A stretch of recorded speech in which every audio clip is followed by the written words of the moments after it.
औज़ुबिल्लाहिमिनश्शैतानिर्रजीम बिस्मिल्लाहिर्रहमानिर्रहीम जी। मेरे पास दो न्यूज़ है। एक तो इंडिया की है कि इंडिया का जो है ना, इंग्लैंड इंडिया जा चुकी है अपने टेस्ट मैचेस के लिए। आई थिंक 25 जनवरी को पहला टेस्ट मैच स्टार्ट होना है हैदराबाद में। Second test match is 15 February. I think Virat Kohli is not available. Virat Kohli ने I think personal family reasons हैं या पर्सनल रीजंस हैं उनकी, उसकी वजह से उन्होंने पार्डन किया है।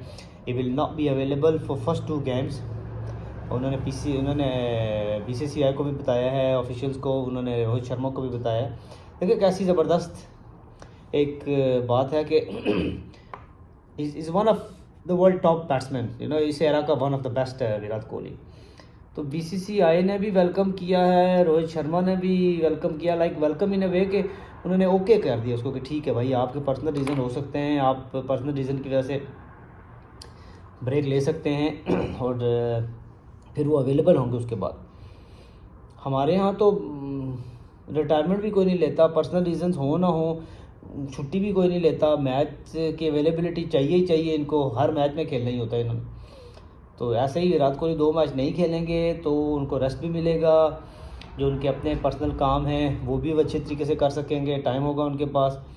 ग्राउंड के अंदर आप होंगे, आपका ध्यान कहीं और होगा, तो आप कैसे परफॉर्म करेंगे? हमारे क्रिकेटर्स के साथ ये भी बड़ा इशू है।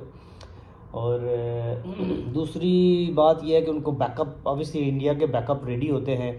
उनका जो है ना first class system is a very very strong. Ranji trophy is very strong system है उनका। वो उसमें से आई मीन एवरी ईयर जो आप देखेंगे ना, हर साल प्लेयर्स निकल के आ रहे हैं। अब तो बॉलर्स भी निकल के आ रहे हैं, बैट्समैन भी निकल के आ रहे हैं, और द वेरी स्ट्रॉन्ग बैकअप उनका है। तो they doing really really well.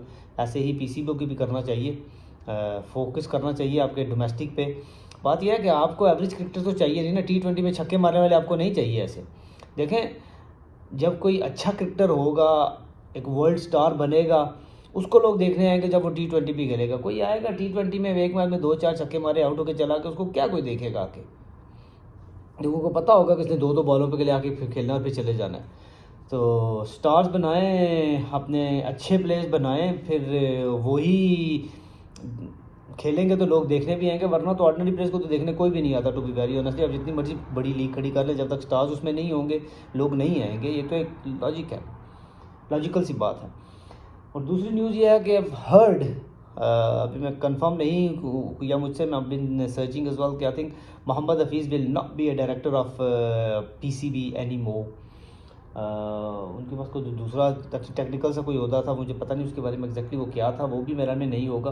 वो कंटिन्यू नहीं करेंगे पाकिस्तान टीम के साथ, which is fine by me to be honestly. I mean end of the day आपने अभी क्रिकेट छोड़ी है, अभी आपको चाहिए कि आप जाएं, कोर्सेज करें, जूनियर लेवल पे अगर काम करते हैं तो वहाँ करें। देखिए, एक्सपीरियंस लोगों के साथ काम करें ताकि आपको एक्सपीरियंस हो, फिर वापस आप आए। अगर 2-3-4 सालों के बाद अगर आप दोबारा आएंगे तो आप एक विजन के साथ आएंगे, आप एक क्या कहते हैं, एक्सपीरियंस के साथ आएंगे, फिर आप मोर यूज़फुल होंगे। वरना अभी तो आप हेड मास्टर साहब बने हुए, वरना आपसे बॉयज़ खुश होते हैं, फिर ना बोर्ड खुश होता है, तो फिर प्रॉब्लम्स बड़ी क्रिएट होती हैं। तो आपने बहुत अच्छा सर्व किया पाकिस्तान को, you been brand ambassador, you have done माशाल्लाह रियली रियली वेल। तो I think it's about time कि आप थोड़ा और डिफरेंट चीज़ें सीखें। अब कमेंट्री में आते हैं तो कमेंट्री में आ जाएं।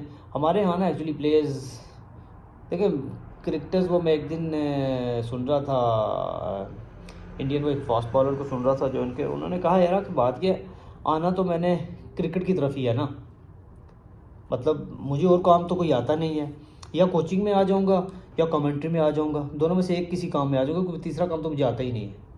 तो क्रिकेटर्स का ये होता है कि चलें, जो ज़्यादा पढ़े लिखे नहीं होते वो फिर इन 2 चीज़ों की तरफ तो आ ही सकते हैं।